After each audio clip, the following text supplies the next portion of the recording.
जमा हुए हैं, असम्बली के एमएलए से जुड़ने वाले साथियों को यहाँ जमा किया गया है। ये बड़ी खुशी और मसरत की बात है। अभी हमारे प्रेसिडेंट साहब से अपने ही साथियों में से कुछ साथी अपने दिल की बेचैनी को दूर करने के लिए कुछ सवाल कर रहे हैं। ये तो सवाल हर एक के दिल में ज़रूर होता है, लेकिन उस सवाल का जवाब खुद की मेहनत पर मौकूफ़ है, खुद की मेहनत पर मौकूफ़ है, क्योंकि हर एक असेंबली हलके के अंदर हर मुसलमान भी यही चाहता है कि अपने असेंबली हलके में एक मुसलमान एमएलए हो, एक मुसलमान एमपी हो, लेकिन सिर्फ शौक का इजहार करने से या तड़प का इजहार करने से काम नहीं बनता, क्योंकि उसके लिए एक ग्राउंड लेवल के मेहनत करना पड़ता है, उसके लिए बहुत कोशिशें करनी पड़ती हैं। तो सबसे पहले अपना प्लेटफॉर्म तैयार करना। अपना प्लेटफॉर्म क्या है, उसके लिए तो मैं मिसाल देता हूँ अर्तुगरुल गाजी की। अर्तुगरुल गाजी बहुत से लोग देखे होंगे, उसमें एक प्लेटफॉर्म क्या है, अपने साथ एक 4 साथियों को मजबूत बनाया हुआ होता है। उसी वजह से 600-700 साल क्या है वो हुकूमत करता है। और अर्तुगरुल गाजी के अंदर अर्तुगरुल अपनी बात पर, अपने ख्यालात पर और अपने जज्बे पर, और जैसे हमारे रायचोटी के भाई जो शौक जाहिर कर रहे थे, अर्तुगरुल का भी वही शौक होता है, उस पर अपनी जान भी दांव पर लगा देता है। परेशानी तो जरूर आती है, जो चीज आगे बढ़ना चाहती है तो वो चीज कई चीजों का मुकाबला कर कर ही आगे बढ़ सकते हैं, वरना तो हर आदमी भी आगे बढ़ सकता था, हर आदमी भी आगे बढ़ सकता था। ये जो हम जगन मोहन रेड्डी को देखेंगे तो कितनी की चीजों का मुकाबला करके आज वो वजन पर आकर ठहरना पड़ा। अभी हमारे भाई बोल रहे थे कि जैसे मुस्लिम लीग कई सालों से काम करती है। देखिए, अगियार के पार्टियों के अंदर काम करना अलग है, उनका ऊपर आना अलग है, लेकिन ये मुस्लिम लीग चाहे एक भी हो, हजारों में बल्कि करोड़ों पर भारी है। क्यों? इसलिए कि जब पार्लियामेंट के अंदर रजिस्टर्ड मैरिज की बात तय हो रही थी, आज भी मोदी की हुकूमत वही कह रही है सिविल कोड, यानी सबको एक ही कानून, सबको एक ही तरीका।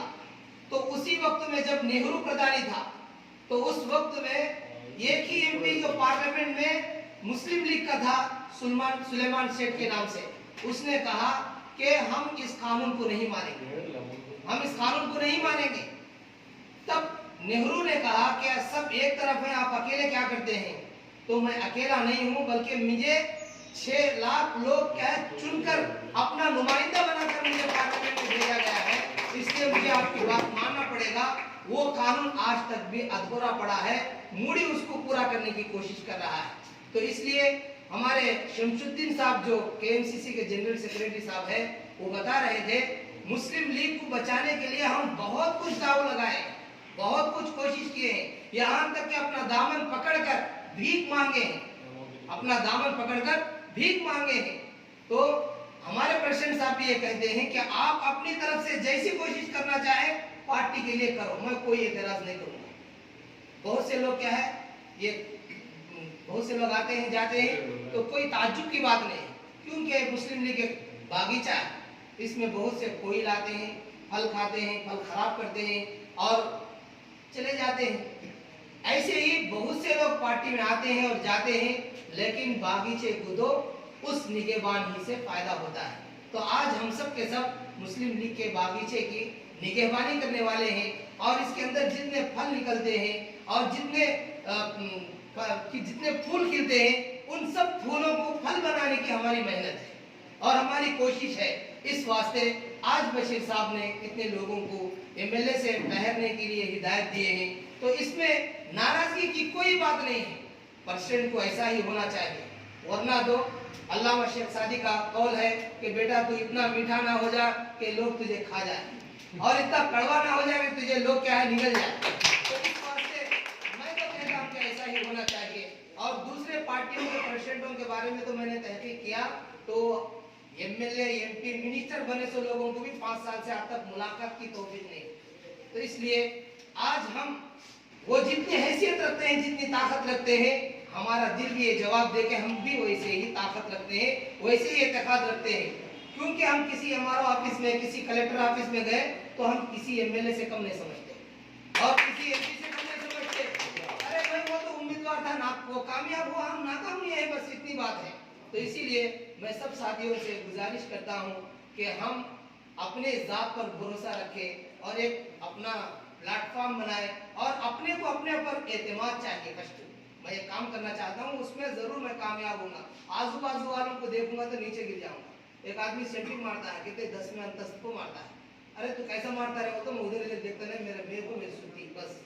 जब जाको सेंटिंग मार सकते, उधर इधर देखा तो नीचे गिर जा। तो ऐसे ही बहुत से लोग बहुत सी बातें बोलते हैं, लेकिन वो उनके बातों, उनकी ख्वाहिशों को पूरा करने के लिए हमारे लिए सरमाया भी चाहिए। अब मेरी बीवी है, मेरी बीवी क्या चाहती है? मेरा शोहर क्या है? प्रधानमंत्री बनना होता है। मैं बन सकता हूँ क्या? मैं कोशिश करना, उसके लिए सरमाया जमा करना, जब जाको ये होता मूडी जोरू को छोड़ा प्रधानमंत्री बनने के वास्ते। तो इसलिए हर एक की ख्वाहिश पूरी करना बोले तो उसके मुताबिक अपनी मेहनत भी जरूरी है।